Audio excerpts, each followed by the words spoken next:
Assalamualaikum warahmatullahi wabarakatuh. Halo semuanya. Berjumpa kembali dengan saya Kang Restu. Apa kabar semuanya? Semoga kalian selalu sehat, baik dan tentunya dimudahkan segala urusannya oleh Tuhan Yang Maha Esa. Amin amin ya rabbal alamin. Seperti biasa, kali ini Kang Restu akan menceritakan sebuah kisah horor misteri. Melanjutkan cerita yang kemarin, yaitu cerita yang berjudul Tumbal Nyawa Sedulur. Dan bagi kalian yang ketinggalan cerita dari part satunya, nanti Kang Restu akan taruh linknya di bawah deskripsi ya. Oke, terima kasih. Dan tentunya bagi kalian yang belum subscribe, jangan lupa klik tombol subscribe-nya, klik lonceng notifikasinya, serta like video ini, agar kalian tidak ketinggalan cerita-cerita menarik dari channel ini. Dan langsung saja tanpa berlama-lama lagi, bagaimana kisahnya? Ini dia ceritanya. Melihat bayi berumur 1 bulan yang harus menerima fakta bahwa ibunya berjuang melawan ajal, juga anak berumur 10 tahun yang selalu bertanya di mana ibunya. Kenapa ibunya? Bude, Titi gak mau ibu ninggalin Titi. Titi sayang ibu. Ibu bisa sembuhkan Bude? Tanya Titi pada mama saat itu. Bisa nak, bisa. Titi berdoa terus ya nak, sama Allah, biar ibu diberi kesembuhan oleh Allah ya nak. Jawab mama masih menangis memeluk Titi. Singkat cerita, kedatangan keluarga Ngawi itu menandakan Bule sudah 3 minggu berada di rumah sakit. Karena memang sudah lama bagiku tidak menjenguk Bule. Aku pun saat itu ikut bersama bapak, nenek dan Titi serta Mbak Yu Pakle. Saat itu kira-kira sore jam 5, kami berangkat dari rumah. Tibalah kami di rumah sakit itu. Aku bergandengan dengan Titi menuju bangsal Bule. Aku melihat orang berjubah itu dengan keris. Kali ini ia berada di ujung bangsal kamar Bule. Sesampainya di bangsal, Titi memeluk Bule. Menangis tak tentu Bule pun sama dengannya. Dia tidak bisa menggerakkan badannya, namun air mata keluar dari sudut matanya. Aku hanya melihatnya dari kejauhan, di samping bapak. Aku pun kembali melirik orang berjubah itu. Tetapi orang itu kini sudah tidak ada. Namun kini aku ganti melihat di tubuh Bule penuh dengan belatung, darah segar yang menetes dari seluruh badan Bule. Juga sosok berambut panjang, dengan kaki lurus sangat panjang, badan pendek, wajah kecil tapi dia memiliki tanduk. Ia melangkahi dan menduduki Bule, memakan perut Bule. Benar, memakannya layaknya burung pemakan bangkai. Ada lagi makhluk dengan mulut seperti bebek bergigi tajam, tidak memiliki mata, berbadan manusia dan juga menyesap darah Bule. Tentu saja semua itu adalah makhluk gaib. Tidak semua orang bisa melihatnya, dan pada kenyataannya apa yang aku lihat tidak ada. Namun bapak sepertinya bisa paham. Bapak pun penutup mataku. Aku menangis, bapak pun juga menangis. Kami tahu Bule hanya menghitung hari lagi. Tubuhku bergetar tapi aku dan bapak memilih diam untuk menunduk. Hingga singkat cerita, karena Titi juga masih sekolah, keluarga Ngawi pun tidak lama menjenguk Bule. Mereka pulang ke Ngawi setelahnya. Tinggallah Pak Alek di rumah sakit. Saat itu bapak dan mama ada keperluan usaha yang tidak bisa ditinggal, sehingga sudah 5 hari tidak menjenguk Bule. Malam itu menunjukkan pukul 2 dini hari. Bapak menerima telepon dari Pak Alek. Aku pun yang mendengarnya ikut terbangun saat itu. Karena posisi saat itu kami bertiga tidur bersama di depan TV. Assalamualaikum mas. Mas, Sari mas, jawab Pak Lek dengan menangis. Waalaikumsalam. Kenapa Yan? Kenapa dengan Sari? Jawab bapak terperanjak. Sari hilang mas. Sari hilang. Loh, di mana? Kok bisa? Iya mas, aku tadi tinggal Sari sebentar ke toilet. Pas aku balik sudah gak ada mas. Tinggal infusnya saja sama bercak darah bekas copotan infus. Ini aku sudah minta tolong sama suster mas, buat jaga, buat bantu cari. Karena posisi tadi ruang jaga susternya gak ada orang, jadi gak ada yang tahu Sari kemana mas. Ini di bangsal Sari, kamar juga keisi 4 orang aja, banyak yang kosong. Ini aku masih jalan mas ke ruang CCTV sama susternya. Jawab Pak Alek kepada bapak. Iya Yan, kamu sabar, kamu tenang. Aku kesana sekarang ya. Jawab bapak meninggalkanku dengan mama di rumah. Kami pun menunggu bapak pulang di rumah dengan perasaan cemas tentunya. Singkatnya azan subuh pun telah berkumandang. Terdengar juga motor bapak di depan rumah. Kami langsung menghampiri bapak. Kami melihat bapak dengan wajah pucat dan seperti orang kebingungan. "Pak, gimana pak?" tanya mama. Sari sudah gak masuk akal, mak. Padahal kata Yanto, sebelum dia tinggal ke toilet, Sari masih dalam keadaan gak bisa apa-apa. Tapi tiba-tiba hilang. Dicariin oleh penjaga rumah sakit sama suster ke ruang CCTV dan area sekitar bangsal. Kita juga akhirnya mutusin buat lihat CCTV, mak. Tapi Sari jalan ke kamar bayi. Di sana ada susternya. Tapi susternya ketiduran sehingga tidak tahu Sari masuk. Pas kami lihat di CCTV, mak, kami menemukan orang botak. Itu Sari, mak. Sari gendong satu bayi. Dia jilati bayi itu, mak, di seluruh sekujur tubuhnya, mak, sambil tersenyum. Matanya melotot dan juga berkomat kamit. Aku langsung ke sana sama Yanto. Pas kita ke sana, posisi bayi sudah dikembalikan. Tapi Sarinya masih berdiri memandangi bayi itu terus. Anehnya, mak, sekarang justru Sari kelihatan sehat. Dia bisa duduk, bahkan bisa jalan lagi. Jelas bapak saat itu. Hal itu membuat mama kaget. Tentunya sejak saat itu aku tidak boleh lagi ikut ke rumah sakit. Setelah kejadian itu, Pak Lek selalu menginfokan kejadian aneh dengan bule di rumah sakit pada mama dan bapak. Pernah sehari setelah kejadian itu, bule setiap malam selalu menghampiri pasien-pasien di bangsal itu. Menurut pengakuan dari pasien atau keluarganya ke Pak Lek, bule menghampiri mereka, hanya memandangi, melotot, menyeringai dan juga berkomat kamit. Sama seperti yang ku dengar. Mantra Jawa kuno dan hanya kata ceng celeceng celeceng yang bisa mereka tangkap dengan indera mereka. Setiap malam sampai 3 hari berturut-turut seperti itu. Untuk jamnya tidak pasti, karena bule selalu seperti mengelabui Pak Le. Bule melakukannya saat Pak Le tertidur atau saat ke toilet. Hingga singkatnya masuklah di penghujung minggu keempat. Kejadian aneh pun kembali terulang. Menurut Pak Le, saat sudah malam Pak Le lelah. Dia pun melanjutkan tidur. Tapi tiba-tiba Pak Le terkejut dengan suara suster yang sedang mencari kantong darah untuk pasien yang berada di rak yang ia bawa kini telah lenyap. Tidak tahu kemana. Dan Pak Le kaget saat itu bule tidak ada di kasurnya. Buru-buru Pak Le pun mencari bule. Saat itu Pak Le tidak memerlukan bantuan karena ternyata bule meninggalkan jejak. Hingga di minggu terakhir bule selalu meneteskan air liur. Saat itu Pak Le melihat di lantai ada semacam lendir yang mengarah ke toilet. Saat itulah feeling Pak Le berkata itu pasti bule. Pak Le menuju ke toilet, benar saja di dalam sana. Bule duduk menaiki kloset duduk, meminum kantong darah itu dengan beringas. Untuk menghilangkan jejak, Pak Le pun masuk ke toilet menenangkan bule. Dengan membacakan ayat suci, lalu bule pun kembali tenang. Tapi saat itu bule masih seperti orang kosong. Buru-buru Pak Le pun membersihkan badan bule dan kembali ke ruangan. Namun tingkah bule tetap terekam CCTV. Suster itu melacaknya dan usaha Pak Le pun menghilangkan bukti kini sia-sia. Semenjak itu satu ruangan takut dengan bule. Bahkan ada yang meminta untuk pindah ruangan. Ada pula yang tega hatinya untuk memulangkan saja bule. Suster-suster di sana pun saat mengecek tensi bule, mengganti infus bule dan lain-lain selalu masang wajah yang takut. Padahal setelah kejadian itu, kondisi bule semakin hari semakin turun.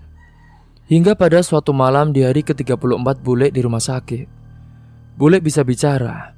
Bule menggenggam tangan Pak Le dan mengatakan pesan. "Pak," kata bule mendengar istri tercintanya berbicara setelah sekian lama. Pak Le pun senang sampai tidak terasa meneteskan air matanya. "Iya bu, ada apa bu? Bilang aja kamu mau apa?" saut Pak Le. "Pak, aku mau pulang saja pak.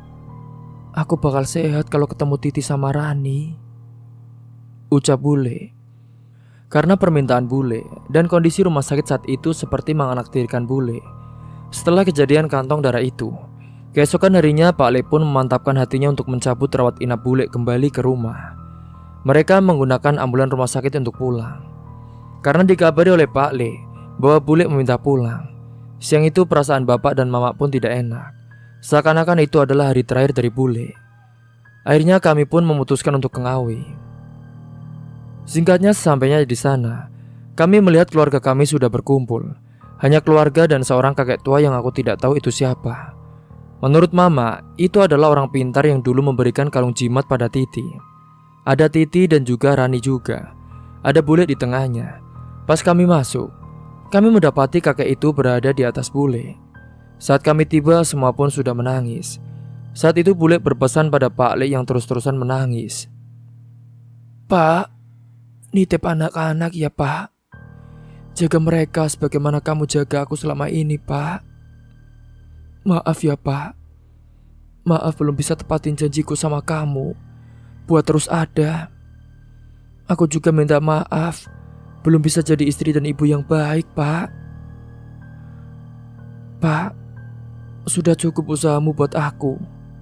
Simpan uangmu buat kebutuhan anak-anak, buat susu Rani, buat biaya sekolah Titi Pak. Aku pamit ya Pak. Ikhlasin aku Pak. Jangan segan-segan cari penggantiku, karena kamu masih muda.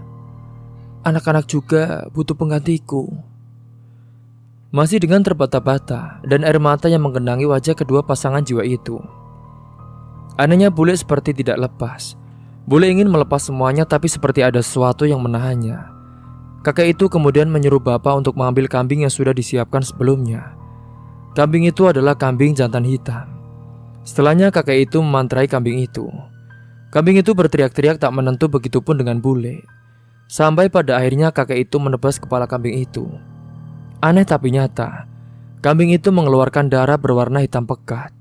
Dan saat kepala kambing itu menyentuh tanah, bule mengembuskan nafas terakhirnya. Pecahlah tangis seluruh keluarga. Antara sedih bule meninggalkan kami, dan lega setidaknya cukup untuk bule selama lebih dari 25 tahun mengalami kejadian ini. Keluarga pun segera mengurus pemakaman bule. Menurut adat Ngawi, yang boleh memandikan jenazah bule hanya bude dan mama, yaitu saudara perempuan dan juga ibu kandung. Karena saat itu nenek syok dan pingsan. Begitupun Titi, akhirnya mama yang memandikan bule. Menurut penuturan mama saat memandikan jenazah bule, tubuh bule menyusut, seakan-akan mau menghilang. Dan itu terbukti saat mengafaninya pun. Kafan sudah diukur tapi ternyata masih kebesaran, jasad bule ternyata menyusut. Hingga singkat cerita kami pun mengurus semua keperluan bule, dari pemakaman sampai selamatan ke 40 hari. Dan di saat itu ganti nenek yang telah jatuh sakit. Saat itu hari ke-40 bule. Titi masih terguncang dan seringkali menangis. Pak Le yang masih berusaha tegar untuk menguatkan anak-anaknya. Meskipun aku tahu jauh di dalam hati, Pak Le lah sosok nomor satu yang paling kehilangan bule. Nenek juga sedikit demi sedikit pulih, meskipun kadang seperti orang bingung ketika melihat fakta bahwa anak bungsunya pergi mendahuluinya. Begitupun mama dan bude yang kehilangan adiknya, kini mulai tegar kembali. Malam hari pun tiba, sudah biasa bagi seorang nenek-nenek yang selalu ribet di dapur. Ada saja yang ia kerjakan. Saat itu nenek sedang membuat bubur malam-malam. Tidak seperti biasanya, saat itu kami menginap di rumah nenek. Berkumpul satu keluarga besar. Mamak pun mendengar jam 11 malam nenek masih ada di dapur. Mamak lalu menghampirinya, niat hati mau diberitahu untuk segera tidur saja, karena semua orang juga sudah tidur.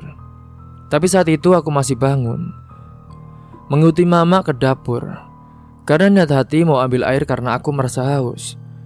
Namun saat itu, betapa kagetnya aku dan Mamak ketika melihat nenek malam-malam membuka pintu belakang dapur.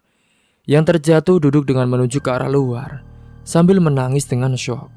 Cepat-cepat mama dan aku pun menghampiri nenek. Apa yang kami lihat? Di situ kami bertiga melihat ada segerombolan orang berjubah berwarna hitam membawa keranda dari bambu yang tidak tertutup kain. Di dalamnya ada jasad yang terbungkus kain kafan. Setiap orang berjubah itu memiliki kera berwarna merah menyala yang duduk di pundak mereka. Dan di belakang barisan orang berjubah itu, kami melihat segerombolan pocong mengikutinya dengan meloncat. Pelan tapi pasti, dan kejadian yang paling menakutkan ialah barisan paling depan ada sosok jubah hitam. Sosok itu lebih pendek dibandingkan dengan yang membawa keranda. Sosok itu memegang keris bercahaya biru. Sosok itu menatap kami dan menodongkan keris itu kepada kami, seperti orang yang mengancam. Rombongan itu pun menuju ke pohon beringin tua dan kemudian menghilang. Seketika sosok itu menghilang. Tubuh nenek pun menjadi kaku. Mama lemas dan aku pun lari memanggil bapak dan yang lain. Saat itu semua orang terbangun dan membawa tubuh nenek yang kaku itu ke dalam kamar nenek. Sementara mama masih syok dan lemas. Tubuh nenek tidak bisa digerakkan, hanya mulut dan matanya saja yang bisa bergerak. Saat itu aku menangis di samping nenek. Dengan bude nenek pun berkata kepadaku, "Bulek Srimu, gak salah nduk. Bulekmu kejupuk sukmane karo jin iku. Mergo ilmu saka mbah buyutmu sing urung sempurna, tapi wis ditinggal sedo." Sambil terus menangis yang artinya, Bulek Sariku tidak salah. Bulek diambil jiwanya oleh jin itu karena ilmu dari mbah buyutku yang belum sempurna, tapi sudah ditinggal mati oleh pemiliknya. Yang berarti ilmu itu kini mencari pemilik baru. Nafas nenek pun semakin berat saat itu, karena nenek juga punya riwayat darah tinggi. Jatuh dalam keadaan shock apalagi dengan usia renta memang sangat berpotensi sekali. Hingga malam tepat di hari ke-40 bule, nenek pun mengembuskan nafas terakhirnya. Tahun itu adalah tahun 2010, kami harus kehilangan dua anggota keluarga kesayangan kami, bule dan juga nenek kami. Singkat cerita masih sama. Kami pun mengurusi pemakaman nenek. Bude dan mama yang memandikan saat itu. Mama mengamati apakah jasad nenek menyusut seperti bule. Ternyata tidak. Jasad nenek masih normal. Kami juga bertahan di rumah itu selama 40 hari. Kami harus menemani Titi yang kehilangan dua orang terdekatnya masa kecilnya sebelum ada Rani. Karena memang saat Titi kecil, Pak Ali sibuk bekerja dan pulang larut sore, sehingga Titi selalu di rumah bersama bule dan juga nenek. Tidak bisa kubayangkan bagaimana perasaan Titi saat itu. Tidak ada teman yang mau bermain dengannya. Dan kini dua orang kesayangannya sudah pergi dalam waktu yang hampir bersamaan. Singkat cerita, setelah 40 hari telah berlalu, Pak Le memutuskan untuk kerja di luar kota, sembari menyegarkan pikiran agar tidak selalu merindukan bule. Titi dan Rani dititipkan ke Mbak Yu Pak Le untuk diasuh oleh mereka, karena Pak Le tidak mau jika anak mereka jauh dari ibunya. Padahal Mama sudah meminta bagaimana jika Rani dan Titi ikut kami ke Madiun. Tapi saat itu Pak Le menolaknya, dengan alasan agar saat Pak Le bekerja di luar kota, masih ada Titi untuk berkunjung setiap hari ke makam bule dan nenek untuk membersihkan makamnya, serta memberikan bunga anyelir kuning di atas makam bule dan menggantinya dengan rutin apabila bunga kesukaan bule itu kering. Setelahnya rumah nenek itu pun menjadi kosong. Sesekali Titi dan Mbak Yu Pak Le berkunjung untuk sekedar menyapu dan menghidupkan lampu. Hingga 7 tahun telah berlalu dan Mama masih membungkam tentang bagaimana cerita bule. Sampai saat itu aku pun mendesak Mama untuk bercerita. Sebenarnya ada apa di balik semua ini? Tapi Mama pun menyerah dan menceritakannya kepadaku secara detail terkait benang merah kisah ini. Menurut Mama diberi informasi oleh nenek. Tragedi ini berawal dari berpuluh-puluh tahun yang lalu, di mana rumah itu adalah rumah buyutku. Di dalamnya ada buyut, kakek, nenek, bude yang berumur 14 tahun, Mama yang berumur 11 tahun dan bule yang berumur 9 tahun. Saat itu buyut memang terkenal sebagai orang yang nakal, hobi bermain judi dan orang temperamen. Sampai pada saat itu buyut kalah bermain judi dan memiliki hutang yang sangat banyak. Buyut ini adalah ayah kandung dari kakek. Dalam kondisi terpuruk saat itu, buyut justru pergi dari rumah dan bertapa di pohon beringin belakang rumah. Di samping pohon beringin itu dulunya ada goa kecil yang sekelilingnya terdapat sungai kecil. Disitulah buyut bertapa untuk memperdalam ilmunya. Karena saat itu, buyut memang banyak musuhnya. Buyut memperdalam ilmu kekebalan, yaitu ilmu rawa rontek. Ilmu yang diyakini masyarakat Jawa sebagai ilmu hitam dengan tingkat kesaktian sangat tinggi, yang membuat penggunanya tidak akan mati meskipun kepalanya terpisah dari badannya. Kecuali satu. Pengguna itu bisa mati apabila kepalanya tidak menyentuh tanah alias digantung di atas pohon. Tidak hanya itu saja, buyut juga membekali dirinya dengan ilmu pesugihan Popok Wewe, yaitu ilmu pesugihan yang diyakini bekerja sama dengan Wewe Gombel dengan tumbal berupa nyawa anggota keluarganya. Tapi saat itu tidak dengan buyut. Saat itu ia melakukannya dengan Wewe. Ia melakukan perjanjian dengan jin, sehingga harga yang harus dibayarkan pun kian bertambah. Jika Wewe meminta tumbal salah satu anggota keluarga, Maka jin ini meminta tumbal seluruh anggota keluarga yang berumur 7 tahun untuk menjadi inangnya jika suatu saat Buyut meninggal dunia. Buyut pun melakukan persyaratannya dengan bertapa selama 40 hari dan berpuasa selama 40 hari. Tapi saat di tengah-tengah 40 hari, yaitu hari ke-20 di jam 12 malam, Buyut harus menyerahkan tumbal pertamanya berupa kepala laki-laki yang memiliki anak berusia 7 tahun serta masih terikat hubungan keluarga. Usut punya usut, keluarga Yaya adalah kerabat jauh kami dan masih memiliki benang merah kekeluargaan. Malam itu sangat kebetulan Buyut memergoki Papa Yaya yang pulang melewati kebun tela. Saat itu Buyut pun sudah menantinya di balik ilalang. Kemudian saat itu Buyut memenggal kepala Papa Yaya di sana. Nenek melihat itu dari balik tembok anyaman rumah. Namun Nenek diam karena bagaimanapun itu adalah mertuanya. Dia juga tidak berani jika harus menentang. Hingga keesokan harinya Papa Yaya ditemukan tanpa kepala. Saat itu polisi sudah terlibat. Dan memang karena ini melibatkan dunia supranatural, jejak Buyut pun tidak ditemukan. Sungguh aneh tapi nyata. Hanya nenek satu-satunya saksi mata saat itu. Tapi nenek juga tidak berani membuka mulut. Hingga sampai suatu ketika, kepala Papa Yaya saja tidak cukup. Jin itu meminta untuk diberikan tumbal lebih, yaitu kepala anak berusia 7 tahun. Akhirnya 10 hari setelah kejadian kematian tragis Papa Yaya itu, Mama Yaya juga ditemukan meninggal di dalam rumahnya dengan kondisi mata melotot dan juga badan yang kaku. Begitupun dengan Yaya, jejak pembunuh juga tidak ditemukan saat itu. Semua syarat itu kini telah terpenuhi dan tinggal menghitung hari ilmu Buyut maka akan sempurna. Tapi anehnya, nenek dan kakek hanya tahu di hari pertama Buyut melakukan tapa di gua itu. Selebihnya mereka tidak mengetahui bahwa Buyut ada di sana, seakan-akan tertutup gerbang gaib. Padahal Buyut ada di sana. Hingga saat di hari ke-35 sejak kepergian Buyut dari rumah, kakek mencari Buyut ke gua itu. Betapa terkejutnya kakek ketika mendapati adanya jenglot dan juga keris di goa. Bukan Buyut dan menurut ilmu rawa rontek, jasad penggunaannya jika mati akan menyusut menjadi jenglot. Diyakini nenek saat itu Buyut tidak kuat. Buyut pun wafat ketika ia melakukan tapa saat ilmunya belum sempurna. Dan setelahnya kakek menyimpan keris itu, namun naas kakek jatuh sakit. Sama seperti nenek, kakek merasa saat malam hari melihat iring-iringan menuju ke pohon beringin. Seketika tubuhnya pun kaku. Hanya beberapa bulan setelahnya kakek pun meninggal. Setelah kakek meninggal, jin itu diyakini kini mencari inang lagi. Tapi saat itu tidak ada keluarga kami yang berumur 7 tahun. Paling muda adalah bule yang berumur menuju 10 tahun kurang beberapa hari. Hingga saat itu, malam hari ketika jam 12 malam, Mama menjadi saksi kisah hidup bule yang baru. Bule tiba-tiba berteriak kesakitan dalam tidurnya. Padahal sebelumnya bule sehat setelah main dengan Mama. Bule berteriak-teriak sampai sekitar jam 3 pagi. Saat azan subuh, bule pun tiba-tiba diam. Namun dengan mata yang terbuka dan melotot. Bule seperti itu sampai 3 hari, tanpa makan dan juga minum. Karena ada keanehan, nenek lalu mendatangkan orang pintar yang sama dengan pemberi jimatiti. Orang pintar itu bilang bahwa ia tidak bisa mengatasi bule, karena sosok yang merasuki tubuh bule adalah sosok jin yang sudah melakukan perjanjian dengan Buyut. Sosok jin yang membantu Buyut melakukan pesugihan dan memperdalam ilmu rawa rontek.